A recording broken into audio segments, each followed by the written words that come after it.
কোনো বস্তু 3/4 অংশের মূল্য 3600 টাকা হলে বস্তুটির সমগ্র অংশের মূল্য কত? তাহলে 3/4 অংশ সমান 3600 টাকা। অতএব সমগ্র অংশের মূল্য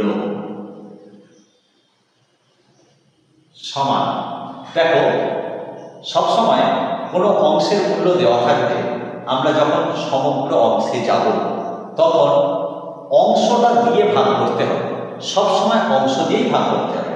তাহলে এখানে প্রথমে লিখব 3600, তারপর ভাজিতক অংশ, তাহলে সবসময় ভাজিতকের পরে অংশটা বসাবো, তাহলেই আমরা সমগ্রতে চলে যেতে পারবো।